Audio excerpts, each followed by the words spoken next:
Probably, that's the best format because it's just, authentic. Yeah, and for me, when I watch podcasts or books that I really like is story form, right? Like I love hearing people's stories. Like I want to do different podcasts just outside of real estate because I just love hearing people's stories. Like so many people come from like different places, and it's weird whether you're trying to rap or do art or do real estate or build something straight from the ground. We can all find like the stories are all the same but all different, right? So Right. it's just beautiful. So, guys, what's up? Welcome to the live tonight. We have my man Faris on here, and as we were just talking about conversation, and I'm excited for you guys to hear his story, getting into real estate, and kind of where he's at because we've known each other for at least 2 or 3 years now. It's Yeah, it's been been about 3 years now. yeah, so and it's great. We have a nice little group of guys, and we all do deals. We all help each other. Abundance mentality, like we were talking about. But I mean, for the people who don't know who you are, can you do like a quick introduction, and maybe we can talk about what you did before real estate and how you got into it? Cool. So yeah, my name's I actually have my handle there. That's my Instagram, Twitter, Facebook, whatever. It's Ferris Made Right. So I started off. Well, I went to college, Michigan State. Played football there my freshman year. After that, I started getting money, a lot of money, doing college parties because we used to go out all the time. And I noticed they was charging like 10 to 20 bucks a party, and I start adding those heads up. Like, oh shit, that's a lot of money. And I Yeah, was a pretty popular guy, know a lot of women, and plus I had the little football fame or notoriety on my side. So I started doing parties. The first one, I think I had like 500 people there, and we were charged like 20 bucks. So it's at 10 grand, 10 yeah, grand off my first party, and I got on academic probation. And when you're on academic probation, you don't have a full ride. You get like temporarily released from the football team. So I was damn. making that good money, and I got my GPA back up. And I was just like, shit, what's the chance of me going pro? What's the chance of me making 100 grand off these parties? So I started doing the parties, focused on that. And I was doing that for a while, and I grew to concerts, different 21 up events after I graduated college. I did graduate, by the way. Took me 5 years, five years, but I did it. So yeah, then I did 21 up parties downtown Detroit. Detroit's my hometown, originally from Detroit. And in Detroit, that's the thing about Houston. Houston's so big. In Detroit, I felt like I was the top of the food chain type thing. Like it was nothing more for me. But Yeah, once I got to Houston, it's just like it's so much to learn. So many different types of people, so many different avenues to success, I guess you could say. But after Detroit, like I said, I was at the top of my at least my profession. I just got tired of it, man. It was just boring. I needed something to challenge me more. So I moved to LA, which probably wasn't the best idea, but I had a buddy out there. And I lived in LA for 2 years. Didn't work at all for 2 years because I had so much party cash stacked up. But LA is super expensive. It's like ridiculously expensive. I'm sure people know that, but at the same time, I had a nice amount of money stacked up. yeah. 2 years is a long time. It Yeah. seems to make it out there, bro. Because my brother lives in LA, so I already know. So the first part of those 2 years, I still had my name in Detroit doing parties while I was living in LA, and I would take a flight back like once a month because I was doing like 2 different weekly parties making money. And then, hate or not hate, something like hate, but not as harsh as hate. Other party promoters that I was doing the parties with, they started, getting in their feelings, saying, "You're never here. You're making money. You're never here, such and such." But I was just promoting online. So I understood, I understood. So I gracefully backed down. I was like, okay, you guys can keep it. Go ahead without me. I'm still pretty much respected in the party nightlife in Detroit. Like whenever I'm in Detroit, I could call someone, go straight through, ain't got to wait in line and things like that. Because, I'm very big on respects and morals and, just integrity and things like that. So 2 years, I wasn't not making any income. I still had those parties going on. Then I tried different things where I would make a little cash. And I did a little acting in LA. And after those 2 years, I looked down, I was like, holy shit, my pockets are, burnt. The thing with LA is if you got LA friends, it's a lot of great people in LA. Some are very superficial too. And every week somebody wants to go to a club or party, and their clubs, parties, or even just for dinner aren't regular. It's like every week it's a steakhouse where you're spending 150, $200 with drinks and steak. And then the nightlife, it costs $100 just to get in most of those places. So I had a homeboy here, my homeboy, one of my best friends, closest friends, named Gennaro, and another guy named Marlon. And they were dabbling into real estate as well as life insurance and things like that. And I just knew about all the possibilities here. So I came here, slummed it out for a little while till I got on my feet. And then I got into real estate. I went to all those little real estate meetup groups and things like that. Some weird groups, and it wasn't people there like us, really. Mm-hmm. So that's one thing I was very curious about. Like, it was only a few, urban people, I guess you could say, or somewhat black. No, I agree, man. And that's something I always brag about. Is like I can say, there's a lot of us, bro, in Houston, and it's a beautiful thing, bro, because everybody is, like you said, they have morals. They're about their money and they're go-givers, right? Because I think, because of Marlon and Jay and stuff is how I even got connected with you. And I was just talking to Marlon earlier, still a great guy. And it's just, it's a beautiful thing, bro, with TJ, all of us. Like, it's just beautiful to see young black brothers get money and are open about the knowledge. You know what I'm saying? Exactly. Very open-minded to, I think we're all action takers, solution-based people. Mm-hmm. So we weed out the fake and phonies very easy. Very easily. So I think that's one thing that connects us all for the most part, whatever differences or beliefs or ideas that we have, we know we're all action takers. We're all capable of making things happen. So that's one plus I can say about everybody within this particular little circle, whether it's your crew or our little, not little trying to downplay it, but our small group of individuals in our mastermind. And everybody I met through Marlon, his group of people, and then Jay's just solo. But I think we're all just action takers, which makes us all connect to some degree, whether it's we agree on everything or we don't agree on a lot of things. We all know that person's going to figure something out to make something happen. So yeah, that's what got me in Houston. I went to those meetup groups. I still wasn't sure of it. Everybody says scam, but shit, I didn't have nothing else going on. So I'm like, let me really look more into this. I know a couple people that's successful in it. So why not try it? What do I have to lose?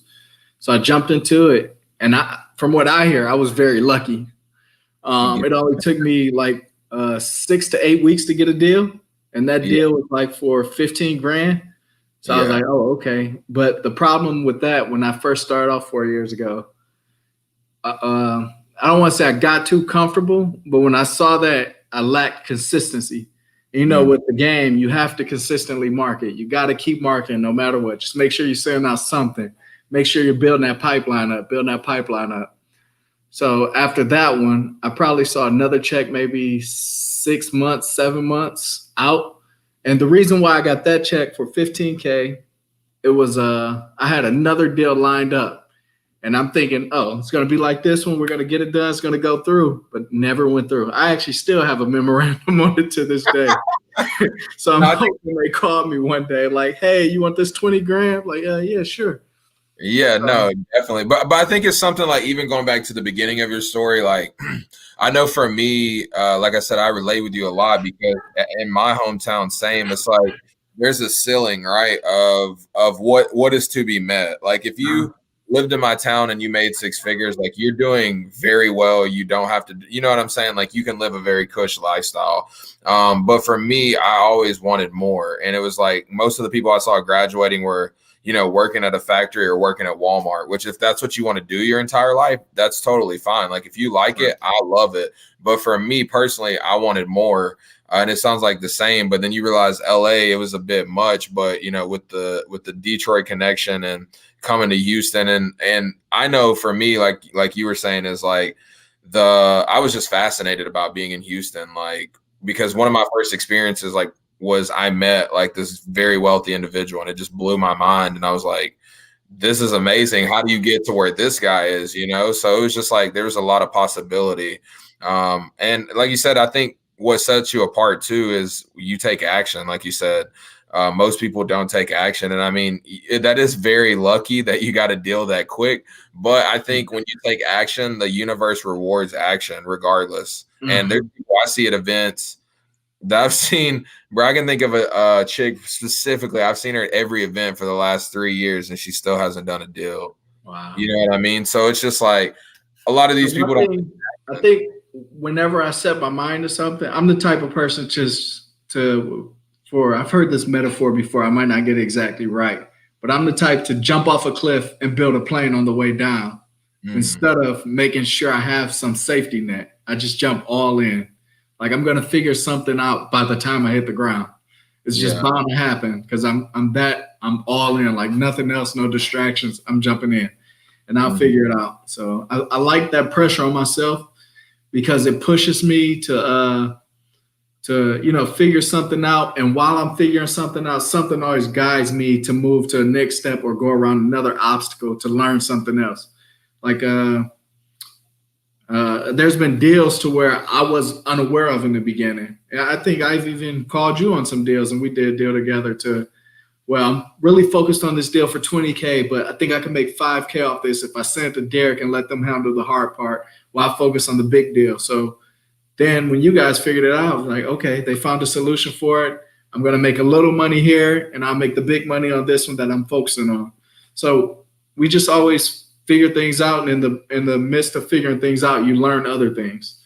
So yeah, and sometimes, like you said, you have to, because what is your time worth, right? Sometimes you may make less on a deal. I know there's a lot of times or you get caught up. Sometimes you're like, I'm supposed to make this on the deal, and the market responds differently, right? You think it's going to be a killer deal, and you end up making $3-4 grand, right?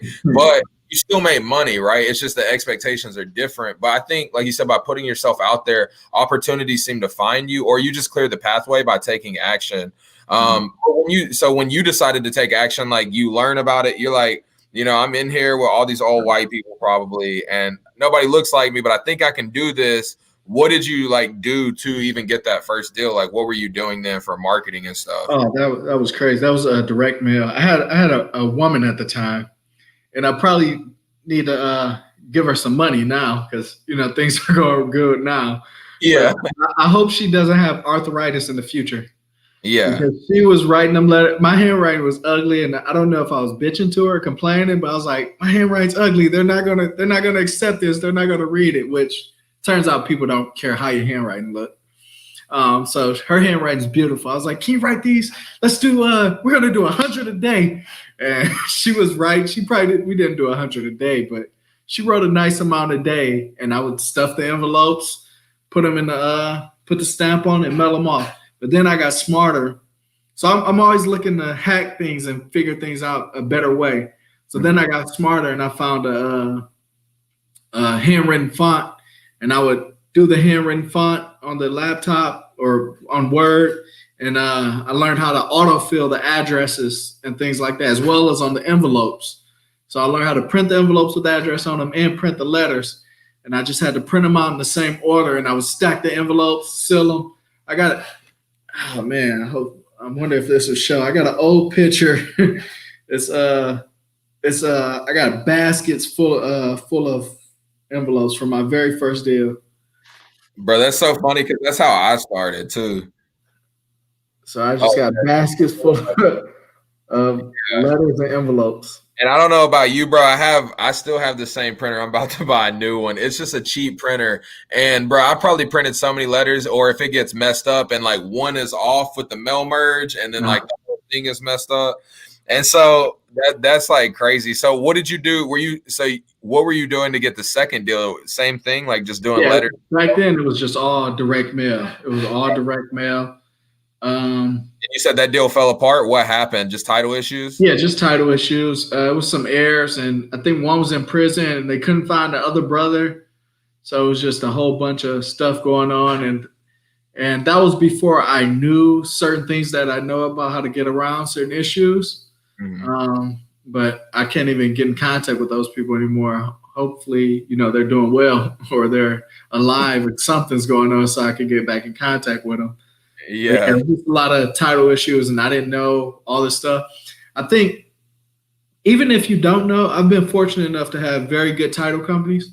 So I think most of my knowledge and education come from the problems. And by them sending me the Schedule C, what's that? The title commitment. By them sending me the title commitment, I see all these things like, oh, what's this? They tell me that. Oh, how do I do that? They tell me how to do it. So that's where I think most of my knowledge come from. Because I could tell anybody, oh, send out letters, go see if they want to sell it, get under contract for this price. That's not really learning nothing.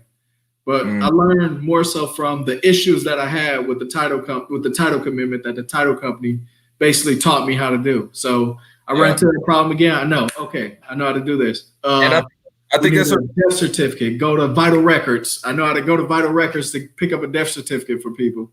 So. Yeah. And I think it's a really good point because that also shows you don't have to understand everything. Like as long as you put right people in the right places, they'll teach you. Like there's so many things, like you said, I call Casey and I'm like, hey, what do we do in this situation or this? And she's just like, oh, we need to do this, this, and this. I just need you to do this. And I'm like, all right. This interview is sponsored by Capital Title. Right?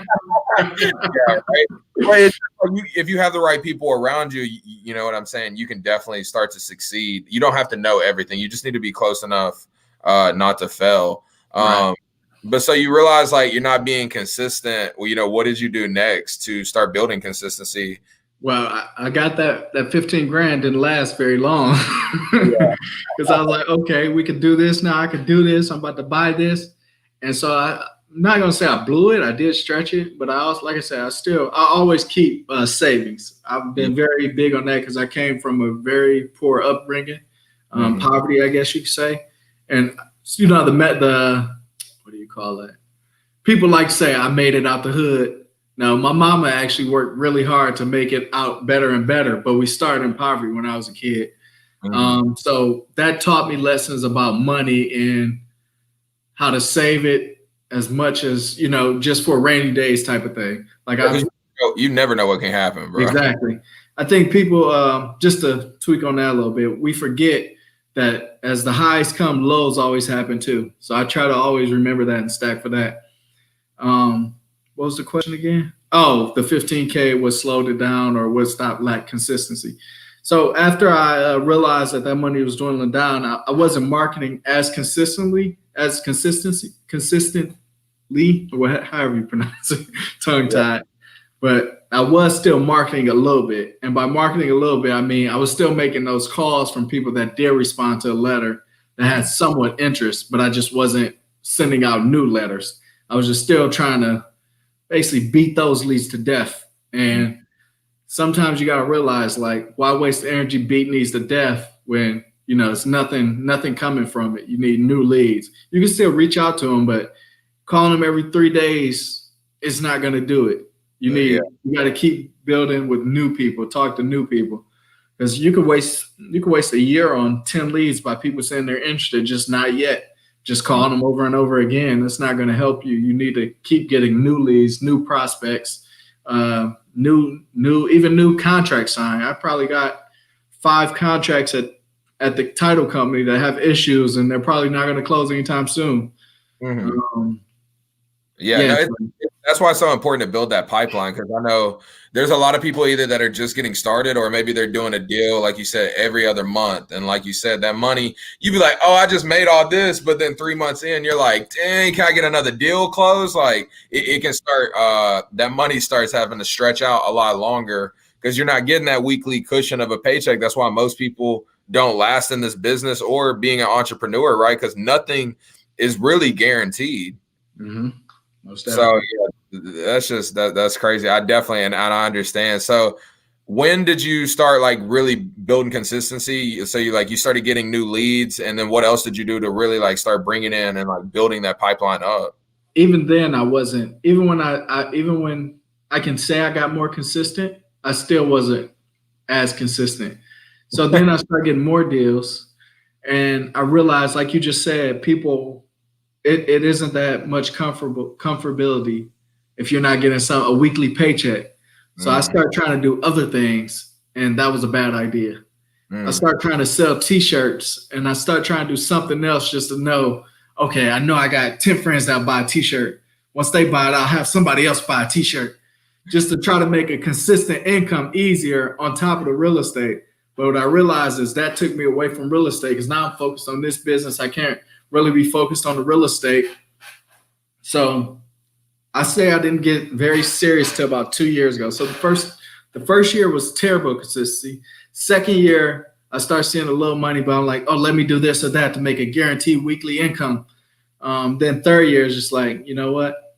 I'm all in. And that's when, I started seeing more consistent checks. And for me personally, I realized I probably miss out on a lot of cash, but it's not that stressing to me, because I think I focus more on quality over quantity. Like I always go for it. Like, I don't know. I think you could tell, but even other friends they that's in the business, they're like, oh man, all your deals are like 20 grand, 30 grand, things like that. So I focus on the big ones, because I always feel like you putting the same time and effort in. And if it's not something that I know for sure is going to be a nice check, I don't know, it's probably bad on my part. I need to work on it, but I probably don't pay it that much attention, because it's like, damn, that's so tight. That's so tight. And I also think I could pretty much get, at least if I wanted to, and it's not me just, talking no big shit, ego shit, but I think anybody could at least get a deal for 2 to 3 grand. And I say that because if you go to a seller and there is some equity in that property, you say, hey, if you're really about to close, hey, Mr. Seller, Miss Seller, my funding isn't going to work out. I'm probably short about 2-3 grand. Is there any way we can make this happen? And if they're getting like 50 grand, they're not going to say no to 2 grand to make their deal happen. So, but that's something I really need to work on. Again, I'm a one-man team. I just have, VAs and people that make calls. If I had partners, I probably would take more advantage of those smaller deals. And I really need to start focusing on that as well, because, small deals pay the bills. Yeah, but also with that, though, I think it's important, like you said, I think everybody should set a limit. Like there comes a point when you start doing deals. And for Ben and I, like our bottom barrel limit is like 5 to 7 grand, because it doesn't make sense, because we both have to get paid, right? And so that's our, like, we won't touch. Now, are there times that we do deals and we don't make a lot of money? Absolutely. We did a deal last month and made 3 grand. But our intention is always to make 10, 15, or 20. Like you said, we're not a big team. We're same thing. Like I would much rather have quantity over quality. Like I don't want a big team. We don't want the office. Like I would rather just do a few big deals, and those deals roll into even bigger things like development and apartments. And like you said, just doing, if you even wholesaled 1 apartment a year and made 6 figures, like, you know what I mean? Like, so it's just like thinking bigger, but I think it's important, like you said, but small deals do pay the bills, but I think they take the most work and time. Like our easiest have been our biggest deals. And I'm sure you would agree as well, right? Like, so, but so you were wholesaling. The thing I realized, and I don't know if it was a bad way of thinking, but I know, like, I don't want to bother my buyers with a small percent that I would be making versus, with the right deal where I can make a big one. Because then what if their money's tied up and I get a really big deal to where I can make a nice profit, and they're like, oh, I don't have the cash for it right now, wait next month or something like that. So that was something I used to think too. Damn. Yeah, no, I agree, bro. And it's like you said, effort, and especially when you're a smaller team, like you don't need to be wasting your time with certain deals. But I will always tell people, like, and that's something they talk about in TTP, is like just set a limit. Even if it's like, I won't do a deal if I'm going to make 3 grand, right? Like just have those limits in place. But so you were wholesaling, and then when did you get into like purchasing properties? And then we can get into, you know, your latest deal and break that down as well. That was probably 2 years ago or a year and a half ago when I got into flips. And what was your experience like with flips? Say again. What was your experience like? My experience was pretty good, man. So most of my leads that I get, for the most part, are probates. And probates for me have been, you know, very nice properties with minor updates or repairs. So any contractor, not any, you could get some shitty contractors, but for the most part, contractors know, okay, paint, patch up, let's update the kitchen and bathroom. That's it. It's never been any. So one thing that I do with my flips, and some people don't like it, but I feel comfortable doing it. It puts another level of comfortability for me, is I get inspections before I close. So that way I don't have any surprises. Like I would hate, there's a foundation issue that's beyond, you know, very expensive, and I wasn't expecting that in the budget. So I don't mind getting inspections before, because if that inspection comes back with, you know, say the foundation's messed up, the framework's messed up, electrical's messed up, it's just things that, you know, you can't tell from just looking at it, then I would just go ahead and wholesale it. So every property that I consider flipping, I get an inspection first. Yeah, and I think that's critical, because Ben and I have never done that, and it has cost us at times. Like, and what do you get? What do you got to lose doing an inspection? You just pay $500 to see. Okay, I'm going to wholesale it then. Yeah, and you don't have to do any seller's disclosures or anything to wholesale it.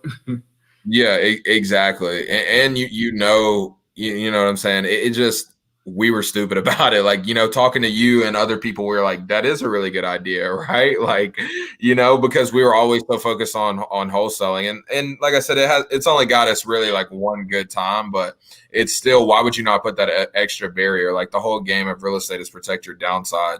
And if you know you make your money when you buy, why not also know the problems that you are buying? Because that's the risk that we take, right? It makes perfect sense. And so, yeah, like it never dawned on us, right? But so like, let's talk about this latest deal, right? Like, where the $90K check, right? Let's talk about it. Like, what are you doing? Let's start here. What are you doing for marketing now? And then how did you get this deal? Because I think it was a probate as well. Yeah, this one was a probate. This particular lady, I don't know if they sign up to your YouTube, but you just recently posted a video on there because you stopped by, checked it out while I was in the midst of decision making. So this particular deal was a probate deal. I got this through cold calling. I think my VA actually talked to her first, and this lady did not want to sell to investors. She wanted to list. She was like, no, I'm going to list. She's not hurting for money. She's very well off. She's young. I want to say, I hope this isn't disrespectful, but Army brat. I know people say Army brat. So she's been traveling her whole life with her father. Her father finally bought that house in a nice area. She has her own house, husband, family, and her father just happened to pass. The house is very nice, very well kept, taken care of. House was still fully furnished.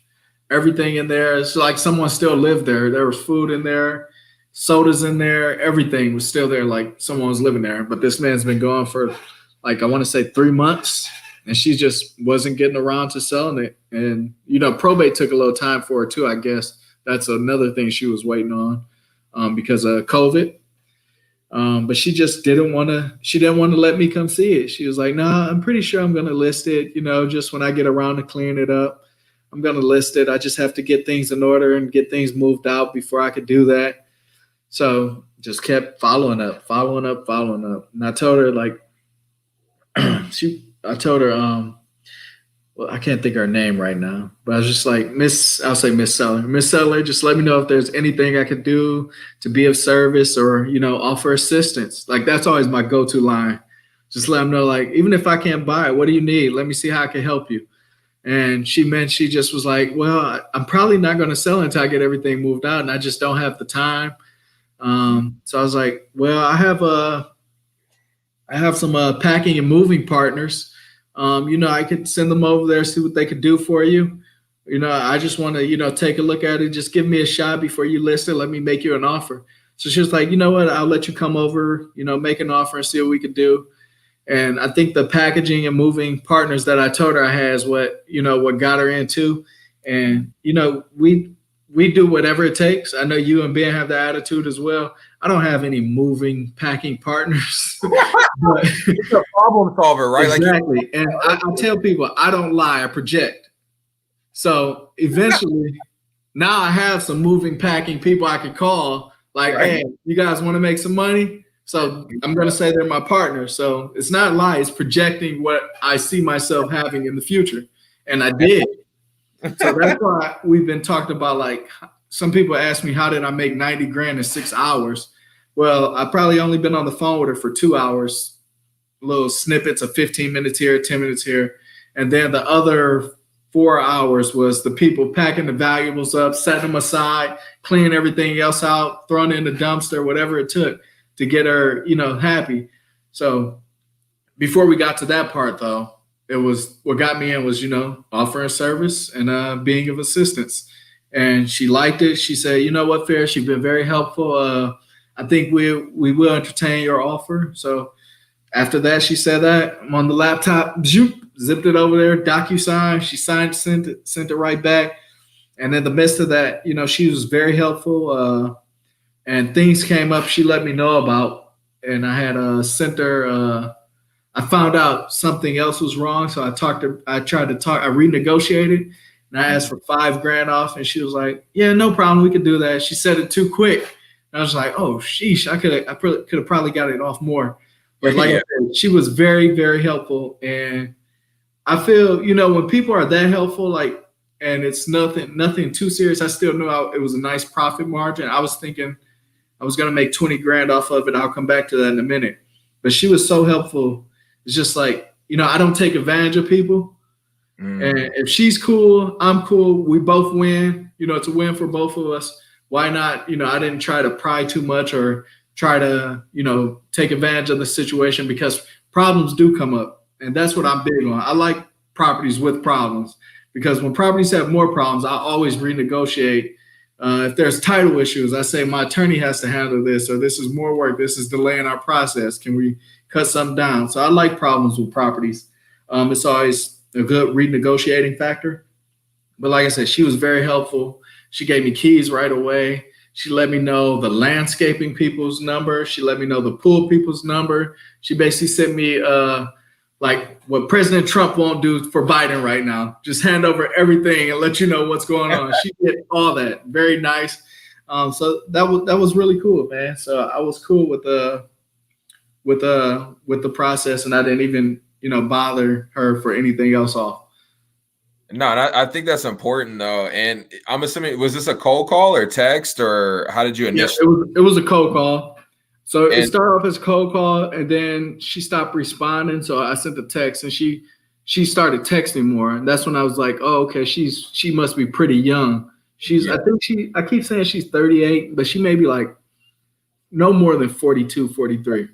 You don't usually, older sellers don't text. Like, yeah, I think we had like 2 older sellers. Like, we had this guy that was like 75, bro, and he was texting back like no problem. I'm like, hey, shout out to you, bro. Like, you know what I'm saying? Most, it's a lie, bro, with technology. So you start picking up on these things, and some people just prefer to communicate through texting, like, you know what I mean? So you guys kept in contact, and it seems like every time you're just trying to be a service, right? Like, that's so beautiful, and how that works, that over time people are like, well, this guy has helped me, he hasn't asked me, because I'm sure, like, maybe you mentioned the house, but you're not beating her down about it, right? No, not at all. So that's why I said that line, be of service or offer assistance, it always works for me, man. Like, I've built so many relationships with properties on that, just from that, and figuring out or just sharing conversation on what they need, what's their biggest stressor. Her biggest stressor was, like I said, she had her mind set on listing the property. So I already knew that was going to be a hindrance, because she wanted to list it.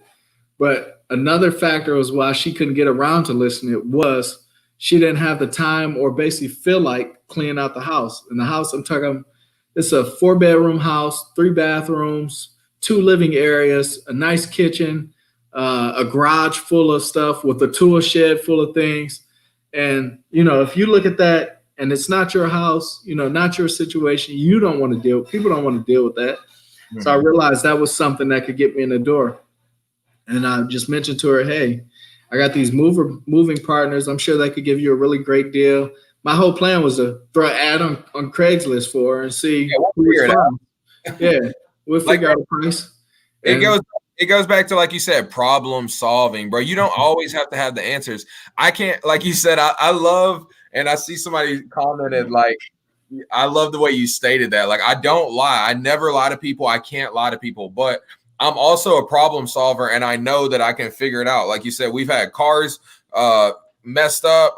One time we had a seller, he was older, and his car broke, and he was like trying to move to Dallas, and he was like, I can't move. My car broke. And I was like, okay. He was like, we're going to have to shut the deal down. I'm like, okay, calm down. So what if I got you a mobile mechanic? And he was like, oh, I never thought of that. Like, dramatic, they don't even rationally think. So it's like, yeah, I'll get you a mobile mechanic. It cost us like $400. Right. Okay. And we got the deal done. So it's like, you just have to figure things out. You're not always going to have the answers. And every seller, I'm sure you would agree with this, every seller is different, bro. Yeah, most definitely. So, and I'm sure we'll get that later, but in my ebooks, I tell people they may learn something that I don't know, because humans are unpredictable and we never know what they're going to turn out to be like or what your deal may involve. Mm-hmm.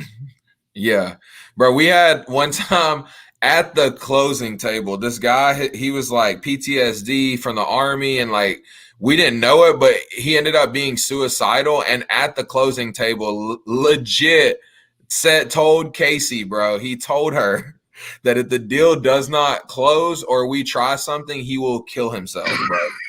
You said kill himself? I thought you said kill you. No, he said kill himself, bro. Like, he was going to commit suicide. She was like crying with him. She's like, I've never had this happen, bro. I felt so bad for her because, like, I didn't even know how to handle it. It was just a crazy situation. But like you said, I think you just got to know how to pivot, right? Like, you got to know how to, and probably I would assume dealing with parties and throwing parties, bro, everything, like, it never all went as planned, right? Like, oh no, never, bro. You show up to the venue, it ain't what they said it was, or now they want an extra $200. Like, these things I feel like prepare you in life for what you're going to.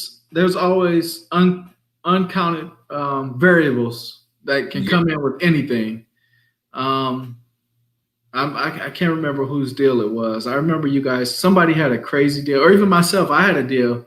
I'm black. The seller was black, and she just was really, so one of my buyers is Hispanic, and she was just somewhat, I'm not going to say she was racist, but she really didn't want to sell. To a Hispanic? I was like, oh no, he's just my partner, this and that, because my buyers are my partners. We work together continuously. But she was in the title company acting up, and Casey was actually the one who handled it. This was at the old Post Oak Capital. Yeah, and she was just like, so are we gonna do this? And I was like, yeah, I don't. If I'm buying the property, ma'am, I'm giving you what you want. What's going on? It's just so many variables that you don't know, and they don't necessarily tell you. She actually had a white husband. Right. I wasn't sure what was going on. I'm like, this, and I didn't want to pry. You don't want to pry too much. You just you got to pamper these sellers, or, not baby them, but just, get their temper down, or, see them what their temperature is, and try to vibrate to that frequency. Because I wasn't sure what the issue was, and I didn't want to keep throwing things at her. Is this why you don't want to sell to Hispanics? Is this why? Is this why? I'm just like, oh, it's going to be fine. If you have any questions after, just let me know. I'm here for you. You got my number. You can text me. You can call me. Whatever it takes. We're here now. Let's just, get this out the way and move forward with better days. Yeah, literally. Because like you say, you're just pampering these people sometimes, and it's rare that you just meet a normal seller, right? And if you've been doing this and you've done enough deals, like, I had a call with a seller earlier, and I was just like, if I was in person, I could handle the situation so much better. but you just never know what you're gonna get. And like those curveballs, like they come out of nowhere. So you got to think on your toes. So I mean, you were able to solve a problem. You got to close. I mean, how long did it take you to get it closed, and what was your exit strategy with? Yeah, so this deal it probably took no longer than 30 days from signing the contract, getting the property cleared out, and getting it listed. It was only on the market. It was on the market for I think 3 days, because the first day was a Friday, and we got multiple offers. And I'm like, let's just wait to Tuesday. Always. Tuesday or Monday. Yeah, Monday, because we wanted to get those weekend offers in. And so it actually sold over listing. And for people that don't know, it was listed because it wasn't a wholesale. It was called a hotel. And with hotels, you basically buy the properties and list them back on the market as long as they're livable or, it's in good shape to where you want to be seen to, multiple buyers from all over. So I felt the exit strategy for this was best hotel. Now, I'm not going to lie. I could have got a check for 20 grand if I would have wholesaled it. But I sent out. So I don't like blasting all my deals out to that many people anymore. I like, my secure network of buyers. And I sent it out to one buyer that I was starting to work with. He bought a very cheap lot from me for like 15, 20 grand. So I thought he would be interested in this one. I don't know if you guys could see this text. I actually just posted on my social media, but I sent him the price lower than what I actually listed it for. And he said, your ARV is not good. The most the property is worth is about 250, and that's fixed up. I'm a pass. And I was just like, yo, that's not making sense. This property has a very similar outline or design concept as other properties on there. The same type of properties are listed for the price that he could have sold it for. And, I don't know if he was trying to be greedy to get a cheaper price or he just didn't know. Some people just don't know. One person, right? Like, that's the joy of putting it on the MLS. Like, it is the biggest buyers list. And one person doesn't determine the market. A majority of like the market itself will tell you, right? Just because one person, it could be a family moving in, it could be a fix and flipper. Like, I think so many times people try to understand, well, why would a buyer pay this or why would a buyer do this? And it's like, that's not for you to understand. Like, if they close, they could set that motherfucker on fire the next day. I don't get. They say, I want to say Warren Buffett say, price is what you pay, value is what you get. For some people, a house could be more valuable, especially me, you, somebody that do rentals, somebody that does Airbnb. Some people that do Airbnb have a tendency or can pay more because they know their exit strategy is different from a flipper. They're looking at long-term income, so they could pay a little more upfront versus a flipper. We're looking to get in and out. So a property worth 100 grand to me and you may be worth 130 to them because they're looking at the long run. So the value is always going to be different depending on who you show it to.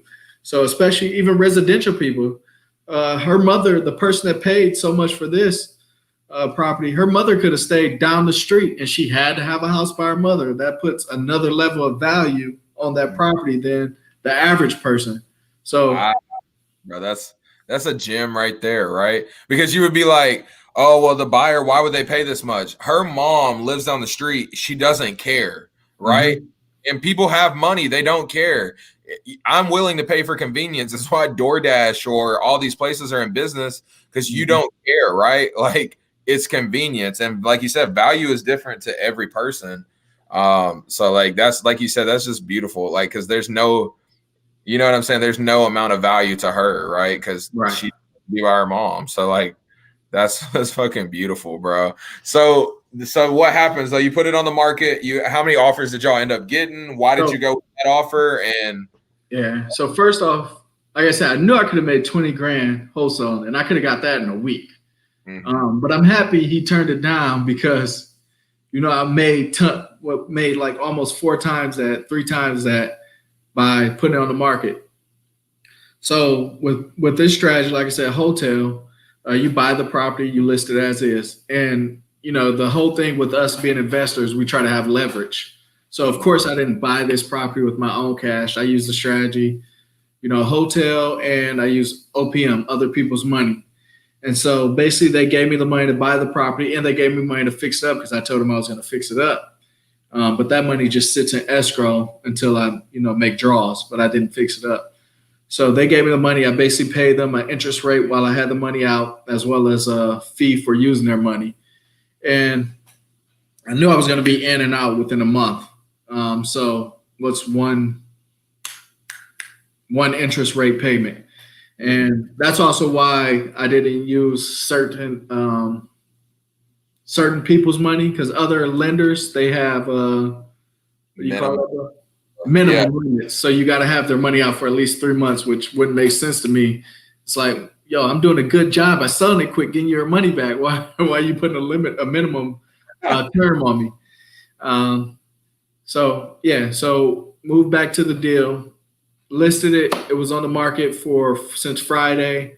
We had all asking offers, and we actually only listed it on the market. I hope I'm not confusing anybody, but in circles. Yeah, no, you're good. But when you list the property, for people that don't know or that aren't in real estate but are interested, when you list the property on MLS, you have multiple options of offers you would accept. You have conventional, FHA, VA, and cash. Is that all?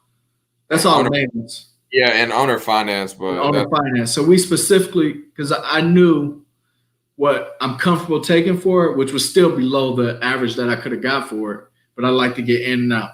So I was like, okay, we'll do cash or conventional only. So that's all we listed it for. And we had offers right there, right out the gate for asking price. Then some were 10 over, some were 5 over. But I was looking at the term. Some people needed this long, some people needed this long. Then we got one that I'm not sure if they were moving in town, the buyers. But they came in 15 grand over asking. And we were like, what terms? And they were like, we could close within, 30 days or sooner, as long as, whenever the title commitment's ready. So we had already, whenever I'm done with the deal, I send it to the title company right away to open title. So I'm prepared, whatever offers come in. So I don't have to wait any longer when the right offer does come in. So that's always something good to do when you know you're ready. If you're going to list or hotel or list it as a fix and flip, as soon as you're done, send that property to the title company, ask them to open title on it, just so you can be prepared to close as soon as you get the right offer that you're willing to accept. So yeah, and we had more inclined to use title company too, and that way, I said, and they'll be more inclined to use your title company as well. That way, you can control the deal, so less things can happen, right? Right. And you get, since it's your title company, they usually call you first if any issues or anything's wrong. Hell yeah. So 4 offers the first day, which were all solid offers. It's just they needed specific times to close because they had third-party financing. And then we got like another 4 offers over the weekend, or 5 offers over the weekend. And we told everybody that was sending offers. It was probably more than that she didn't show. She didn't show me. And that's strictly because I let her know I'm not accepting anything less than what I want. So legally, realtors are supposed to present every offer to you unless you tell them otherwise. So I told her, I don't want this or I don't want that. So she sent me all the offers that, fell in the range of what we were looking for. And I think Sunday, she just sent the email blast out to about 12 people, 12, 15. She said, just send highest and best Monday by 5 p.m. So I played the waiting game till Monday at 5 p.m. They came back. They said, we'll give you this $15K over asking. We can close whenever, but on the contract we put 30 days or before. And it was just, everything went well from there. Nice. So you guys got to close. You got your big check, and what would you say was your biggest takeaway from that deal? The best thing, like I preach it a lot, know your numbers. Because had I not known that numbers, and I kept trying to use that one buyer because he was a new buyer I did want to build a relationship with, I probably could have took less, or not could have. I would have took less had I not known my numbers, and I stood on my numbers. I'm very comfortable with it. It's like, no, I know it's worth this. And if you don't want it, I'm going to take the chance. I was thinking about flipping it, fixing it and flipping it, but I probably would have made 10 to 20 grand more than what I made. But I would have lost out on all that time. So it would have been 3 months trying to flip it because this was a nice high-end house. So I probably made 15 to 20 grand more than what I actually took by, selling it as is, getting my money quick. But I was comfortable with that because I'm all about speed. Like I like getting in and out, in and out. And the market was hot. So it's like, hey, let's take this. Let's get it done. No stress, no worries, no extra problems can pop up. They know what they're buying. They see what they're buying. I don't have to worry about contractors messing anything up or, taking their time.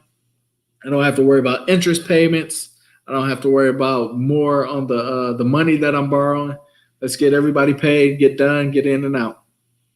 Yeah, no, and I think because, and it just made me think when you said that, bro, the market can shift. And if anything has told us from this year, how quickly things can change. And I remember right when Corona happened, bro, we owed basically like $500,000. And it didn't really hit me until I was talking with my lender. And I'm like, this is one thing we didn't account for, right? Like nobody knows what's going to happen. It's a pandemic. And we owe these people like all this money, right? How many properties were you working on? You said $500,000? Was that like 3 properties? I had 4 or 5 houses at the time. Okay. I had a rental, and then we had 3 or 4 flips, and we were selling, and we had a hotel as well. I think it was 4 total. But when he sent me that receipt, bro, and I seen because it doesn't get real until you see the numbers. Yeah. Said it just the point is you never know what the market's going to do, and by making that decision, I know Ben and I have done that quite a few times where you just pivot and you're like, the extra 10 and 15, is it even going to be worth your headache too? Because flipping and hoteling, I'll do a hotel every day over a flip. And even so my thing is too, I try, like I said, know your numbers first off. That's very important. You know your numbers, you know what you can handle. And say if I would have only made 10 grand more, that wouldn't really been 10 grand. It probably been like 4 or 5 grand because the interest rates. So the interest rate was like 2 grand a month. And had I, tried to do the fix and flip, I'm looking at about 3 months. So that's 2, 4, 6. That's 6 grand, holding costs. And not to mention the electricity bills, the water bills, because it had a pool and stuff like that. So I try to calculate everything, bro. So I was just like, okay, me trying to make 10, 15, even 20 more, is it worth the headache and the holding fees or holding costs that I could incur? So it just wasn't. It wasn't for me. It might be for somebody else, not for me. Not for you, yeah. Not the same way, bro. Speed, convenience, and it's just easier to do hotels. Like we're about to do another one, and it's a mobile home, and I'm like, we're barely doing anything to it. Just going to relist it. But, that's the beautiful part of it is the market responds. The market's so hot. Interest rates are so low. Why not take a shot unless you just have people paying ridiculous prices? I think that's beautiful, bro, from party planning and throwing like kick-ass parties to doing these big deals. And now, and we talked about you're showing other people how to do it. Do you want to talk about that a little bit? Yeah. So I actually, during this pandemic, you start to have I started to get a lot more free time. Like I have a lot of deals in the pipeline and leads that are interested, but like I told people, my biggest target is probate, and the court system's been tied up during pandemic. Stuff slowed down. I have some people that are ready to sell. They just don't want to do anything because of pandemic, elderly folks, and I understand it. I respect it. And I can't force them. Well, hey, lady, leave the keys under a doormat. I'll go by. Yeah. I'm not trying to force them like that. If it comes up, because I still do a follow-up. I touch base, just to stay on their mind and make sure they're not getting away from me talking to somebody like Derek or somebody else. So I try to stay on top of their mind. But it's been slow, but it's still been really good. Like I said, I'm big on quality versus quantity. So the leads that I have, I know I'll make a nice amount on them when we finally do get to that point. But I've had some extra time throughout the day because there's less appointments for me now. And so, I put all the knowledge that I had or in my experiences and my trials and tribulations in this game into a series of ebooks. It started off as one ebook, then other people asked me other things, and then it started to 2 ebooks. And then the biggest thing was leads. How do I find sellers? So then that was a 3rd book, just all focused on how to find these deals. I go through everything in detail from different types of leads I break down to probably like 60, 80 ways you could find people selling. I break down. And so, yeah, you get a complete system. First, you get the volume 1. The books are called Neighborhood Hustle. Neighborhood Hustle Volume 1 is how to make money in real estate, how to get started in real estate with little to no money. Volume 2 is how to start flipping real estate with other people's money. And volume 3 is the blueprint to find a deal, effort versus ease. So I broke volume 3 book down into 2 sections, effort and ease. Of course, with effort, it's less dollars that you have to pay, less expenses. But with ease, if you got the money, you can pretty much streamline, outsource, and delegate everything. So I broke those down, both of those sections down to how you can do real estate with no money just by searching the old-fashioned ways: Craigslist, Zillow, Facebook Marketplace, joint ventures with other people. If you everything isn't about money, people. Sometimes it's about sweat equity. I might not feel like doing things because it's not an ego or anything, but I'm comfortable now and I may be lazy. Like I don't want to go out at 10, 11 p.m. putting out bandit signs. So reach out to other people in real estate. If you have no money and you want to get started, they'll let you know what to do. I'll let you know what you can do to help me. I'm always interested in partners. Again, that's why it's effort versus ease. You got to figure out a way how you can trade your effort to make someone else's job easier. And if you have the cash, you're fine. If not, do the bandit signs, write them out. Go. It's a hustle game. You just got to hustle, hustle, hustle. You got to figure out them bandit signs. Even if you got to get the little half bandit signs and stakes, go figure it out. If you got to search online, Craigslist, put in those filters, realistic filters, so you're not getting spammed by all those service providers. Yeah. So that's pretty much it, man. Yeah, no. So guys, definitely go check out Faris. If you're not already, you got to be following him on Instagram. And I'm getting pretty cool with content too. I must say, been getting pretty cool with content on Instagram. Right. So. You've been killing it, bro. And I love to see it. And it's funny because I know we were talking about being in front of the camera and doing more stuff like this and getting comfortable. It's crazy to me because you used to talk in front of so many people at parties and stuff. Yeah. And bars and clubs. So it's a beautiful thing. But life comes full circle like that sometimes, right? Like I feel like that 110%. So guys, definitely check out Faris. Stick with us. Like I said, every Wednesday night we're going to be doing these. Next week I have a nice lineup for the next couple weeks, and then we'll probably take a break for the holidays. And then 2021 we're coming out the gate strong, and we're going to be doing more in the group. So definitely check it out. Check Faris out. Any parting words though you could leave with people, maybe just getting started or struggling in real estate as is, right? Maybe I just got done reading a 50 Cent's book. And I realized something that relate to me. It don't matter what you do, just do shit. Just do shit. Like if you want to do real estate, just jump in and do something involved in real estate. You'll figure something out eventually. I guess that could be my parting words for you guys. Just do shit. Whatever you're trying to do, just go for it. However you find a niche to get in there. Whether it's me, you come to me, you go to Derek, you sell me one of Derek's deals by, hey, if you make it work, you hustle for it, you deserve it. You deserve everything you make possible. So just do shit. Gotcha. No, I love it. I think that's the best place to leave it, bro. The universe rewards those that do it. So beautiful. Well, I appreciate you guys joining me. Like I said, we'll be back next Wednesday, 7:30. And tune in. Follow my man Faris. Y'all have a great night. Peace. Peace.